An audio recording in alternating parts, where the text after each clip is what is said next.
ನಮಸ್ಕಾರ ಸ್ನೇಹಿತರೆ, ರಾಹು ಕೃಪೆಯಿಂದಲೇ ಬೆಳಗುವುದು ಈ ರಾಶಿಯವರ ಭಾಗ್ಯ.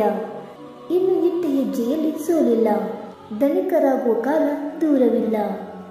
ರಾಹುವಿನ ಕೃಪೆಯಿಂದಲೇ ಈ ರಾಶಿಯವರ ಆದಾಯ ಹೆಚ್ಚಾಗುತ್ತದೆ, ಆರ್ಥಿಕ ಸ್ಥಿತಿ ಬಲಗೊಳ್ಳಲಿದೆ, ಜೀವನದಲ್ಲಿ ನೆಮ್ಮದಿ ಹೆಚ್ಚಲಿದೆ. ಹಾಗಾದರೆ ಆ ಅದೃಷ್ಟವಂತ ರಾಶಿಗಳು ಯಾವುವು ಎಂದು ತಿಳಿದುಕೊಳ್ಳೋಣ ಬನ್ನಿ ಸ್ನೇಹಿತರೆ. ಅದಕ್ಕೂ ಮುಂಚೆ ನೀವಿನ್ನು ನಮ್ಮ ಚಾನಲ್ಗೆ ಸಬ್ಸ್ಕ್ರೈಬ್ ಮಾಡದೆ ನೋಡ್ತಾ ಇದ್ದರೆ ದಯವಿಟ್ಟು ನಮ್ಮ ಚಾನಲ್ಗೆ ಸಬ್ಸ್ಕ್ರೈಬ್ ಮಾಡಿಕೊಳ್ಳಿ ಸ್ನೇಹಿತರೆ. ಹಾಗೆ ವೈದಿಕ ಜ್ಯೋತಿಷ್ಯ ಮತ್ತು ಆಚಾರ ವಿಚಾರಗಳಲ್ಲಿ ನಂಬಿಕೆ ಇದ್ದರೆ ವಿಡಿಯೋಗೊಂದು ಲೈಕ್ ಕೊಟ್ಟು ನಿಮ್ಮ ಆತ್ಮೀಯರಿಗೂ ಶೇರ್ ಮಾಡಿ. ಮೊದಲನೆಯದಾಗಿ ವೃಶ್ಚಿಕ ರಾಶಿ. ನಿಮ್ಮನ್ನು ಕಾಡುತ್ತಿದ್ದ ಹಣದ ಸಮಸ್ಯೆಯಿಂದ ಮುಕ್ತಿ ಸಿಗಲಿದೆ, ಸಾಲದ ಹೊರೆಯಿಂದ ಹೊರಬರುವಿರಿ. ಬೆನ್ನು ಬಿಡದೆ ಕಾಡುತ್ತಿದ್ದ ಆರೋಗ್ಯ ಸಮಸ್ಯೆಯು ನಿವಾರಣೆಯಾಗುತ್ತದೆ ಮತ್ತು ನಿಮ್ಮ ಆಯ್ಕೆಯ ಕಂಪನಿಯಲ್ಲಿ ಕೆಲಸ ಮಾಡಲು ನಿಮಗೆ ಅವಕಾಶ ಸಿಗುತ್ತದೆ. ಎರಡನೇದಾಗಿ ಮೇಷರಾಶಿ.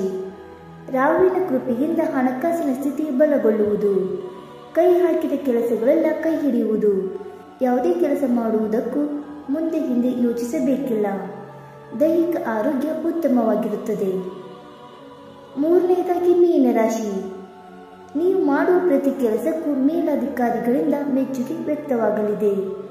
ಮೀನರಾಶಿಯ ವಿದ್ಯಾರ್ಥಿಗಳು ಈಗ ಅನೇಕ ಯಶಸ್ಸನ್ನು ಪಡೆಯುತ್ತಾರೆ, ಸ್ಪರ್ಧಾತ್ಮಕ ಪರೀಕ್ಷೆಗಳಲ್ಲಿ ಯಶಸ್ಸು ಸಿಗುವುದು. ನಾಲ್ಕನೇದಾಗಿ ಕಟಕ ರಾಶಿ. ಶೀಘ್ರದಲ್ಲಿ ವಿದೇಶಕ್ಕೆ ಹೋಗುವ ಅವಕಾಶ ದೊರೆಯಲಿದೆ. ಈ ವಿದೇಶಿ ಪ್ರಯಾಣಗಳು ಅನುಕೂಲಕರ ಲಾಭವನ್ನು ತರುತ್ತವೆ, ನ್ಯಾಯಾಲಯದ ಪ್ರಕರಣಗಳಲ್ಲಿ ಯಶಸ್ಸು ಸಿಗುವುದು.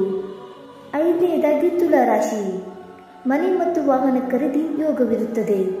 ಉದ್ಯಮಿಗಳು ಹೊಸ ದೊಡ್ಡ ಒಪ್ಪಂದಗಳಿಗೆ ಸಹಿ ಹಾಕುವರು. ವ್ಯಾಪಾರದಲ್ಲಿ ಲಾಭ ಹೆಚ್ಚಾಗುತ್ತದೆ ಮತ್ತು ಆದಾಯದಲ್ಲಿಯೂ ಹಠಾತ್ ಹೆಚ್ಚಳವಾಗುವುದು.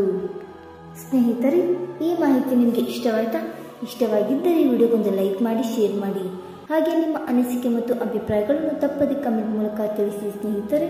ವಿಡಿಯೋ ನೋಡಿದ್ದಕ್ಕಾಗಿ ಧನ್ಯವಾದಗಳು. Thank you so much.